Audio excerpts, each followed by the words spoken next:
Mas por o universo bolsonarista, né, Florestan, desceu muito mal tudo que o ex-presidente falou. Chamou o pessoal de maluco, debochou do Pix, chamou Alexandre de Moraes para ser vice, e é claro que a turma dele não perdoou. Segundo um levantamento feito aí pela Arquimedes, né, durante a fala do Bolsonaro, as manifestações feitas nas redes sociais, né, apontaram que 65% das menções a Bolsonaro foram negativas, enquanto apenas 14% foram positivas. As demais foram neutras. Ou seja, a reação nas redes sociais não foi nada boa para ele. Porque ali ele mostrou quem ele é, né? Ele brincou com o Alexandre de Moraes, convidou ele para ser vice numa chapa em 2026, pediu desculpas por ter dito em 2022, acho que foi 2022, que alguns ministros do Supremo, entre eles o próprio Alexandre de Moraes, teriam recebido de 20 a 30 milhões de dólares para vender sentenças, né? Falou que ele não tinha provas disso, pediu desculpas, que era uma coisa de uma reunião fechada, que vazou, enfim, debochou dos seus seguidores, né? Quando fez assim uma fala estranha, né? Falando que ele consegue mais do que a Rede Globo com Criança Esperança, né? Ou seja, ele é a criança esperança do bolsonarismo, porque conseguiu arrecadar 18 milhões de reais em Pix, né? Quando pediu a ajuda dos seus seguidores, né? E faz aquela galhofa dando risada ao lado dos advogados, né? Que vão receber parte desse dinheiro, né? E também chamou de malucos, né? Aqueles que carregavam faixas e cartazes pedindo a volta do AI-5, né? Foram todos malucos, esses malucos. Ou seja, o bolsonarismo, né? Aquele que fica vendo esses recortes do Nicolas, ficaram por conta com o Bolsonaro. No meu entendimento, o Bolsonaro deve ter conversado muito com o Tarcísio nesse fim de semana que ele ficou hospedado no Palácio dos Bandeirantes. A conversa agora na mídia corporativa é de que Bolsonaro vai ser condenado, mas não vai para a cadeia, né? Vai para casa porque ele tem problemas de saúde, né? Ou seja, alguma coisa está armada aí, viu, gente? Eu até coloco isso para vocês refletirem, porque ele vive andando de jet ski, diz que a pandemia, o Covid, jamais pegaria nele, porque ele é um atleta, né? Mas ele é difícil entender o que é cena dele, porque várias vezes ele é internado, a gente nunca sabe o que é cena, o que é verdadeiro.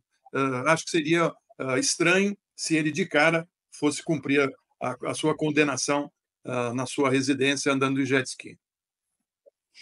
Mário Vitor. Bom, eu agora já não entendo mais nada, porque eu ouvi as pessoas dizendo que a sessão no Supremo Tribunal Federal estava dando muito palco para o Bolsonaro, que ele ia aproveitar, que aquilo ia ser bom para ele, que ia acabar. E agora, segundo consta, as pessoas odiaram.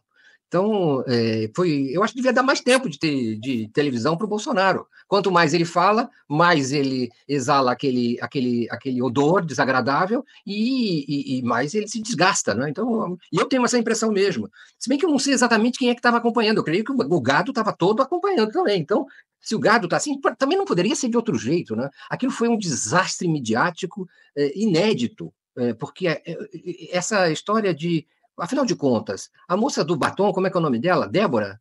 A Débora do batom, ela é uma inocente ou é uma maluca? Como é que fica? Ele sugeriu que quem estava lá era petista. Vocês não perceberam isso? Ele queria chegar nessa história de que chegaram sem ônibus estranho, que ele suspeito. Então, aquele pessoal, ele não sabe por quê, porque não foi ninguém do acampamento lá e tudo. Não, as pessoas que estavam lá eram fiéis, bolsominions. Preciso ressalvar que ele chamou de malucos, foi quando ele falou especificamente sobre o pedido de AI-5, que eu me lembro foi assim. Não foi, sim, todos os bolsonaristas estão na rua, são malucos. Foi especificamente ali. Eu acho isso, né, gente, que nós comentamos ontem.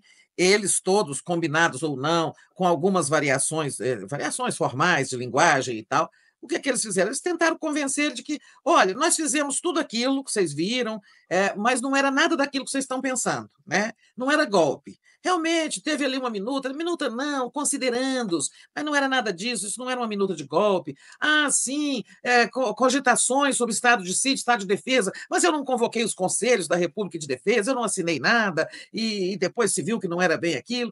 Ou seja, aquilo ali para mim foi uma coisa assim, vocês estão equivocados, é verdade, a gente fez algumas coisas, mas nós não era o que vocês estão pensando, né? Ou seja, uma tentativa bem assim, patética de né, iludir, sabe, manipular as pessoas, ou tapar o sol com a peneira, e que não cola, não, né? Não, isso não vai mudar em nada, o que cada ministro do Supremo está pensando, né? A condenação que vem por aí, e eu acho que teve essas coisas do Bolsonaro, essa mudança eu até falei antes daqui de Começa Lá, que eu tinha ouvido de alguém desse campo aí que ele ia ser muito sóbrio. Não foi nem mais do que sóbrio, não foi nem sóbrio. Ele tentou transfigurar-se em outra pessoa, educada e tal. Quem sabe ele pensa assim, eu vou ser preso mesmo, mas esse Alexandre de Moraes pode me aliviar, né, me dar aí uma prisão em QG e tal. Em suma, é que ele foi uma pantomima. O que eles fizeram foi confirmar Mauro Cid, confirmar as provas já obtidas, né? Não, acho que em nada fizeram que pudesse aliviar a situação de ninguém, né? Foi isso. Agora, vem aí, né? Vamos para as próximas etapas. Eu acho que está muito rápido, está andando muito rápido. Para efeitos do tribunal, ele se comprometeu mais ainda, fez confissões, disse que sabia da minuta, disse que confirmou a sua participação no golpe. E também as provas são copiosas em relação a ele ser o líder da quadrilha, certo? Nas reuniões, com os diplomatas, depois da reunião ministerial, tudo isso. E para o público dele, ele acabou também se acovardando, se desgastando e se desmoralizando. Mostra que até o público dele tem algum nível às vezes pode ter algum nível de tolerância e de bom senso, né? Então, foi um verdadeiro desastre para um cara que se diz machão, né? Vamos ver. O Bolsonaro, ele tinha, do ponto de vista jurídico, ele não tinha muito o que fazer. É irrecorrível a situação dele. Ele fez uma aposta política para politizar o depoimento dele e produzir conteúdo para transmissão às redes bolsonaristas. E deu errado o assunto, né? Porque qual era a referência que o Bolsonaro tinha, e ele prometia isso para a horda bolsonarista? Ele tinha o modelo do Lula enfrentando o Sérgio Moro. Era esse o modelo. Só que ele tem uma estatura microscópica diante de um personagem da grandeza e da estatura do Lula. Ele não conseguiu ter esse desempenho. Então ele fez essa promessa, né, de enfrentar, né, o justiceiro, o perseguidor, etc., e não conseguiu cumprir essa promessa. E mais do que isso, ficou numa situação bastante ridícula, quase patética em várias situações, né, e transmitiu para a sua ordem, então, essa condição, né, de um personagem acovardado. E piorou essa situação, porque em vários momentos, né, ele acabou confessando o crime, reconhecendo a tentativa de golpe, né, na ilusão de que ele estava, na verdade, explicando o assunto, ele acabou se comprometendo ainda mais. Então, acho que esse é o problema do Bolsonaro. Ele não saberia oferecer qual é o impacto real que tem nas redes bolsonaristas, tem esse levantamento que o Florestan comenta, mas do ponto de vista político, que era o grande objetivo dele, ele, na minha ótica, ele não conseguiu concretizar aquilo que seria o plano que ele imaginaria de um enfrentamento direto, né, e contundente em relação ao Alexandre de Moraes.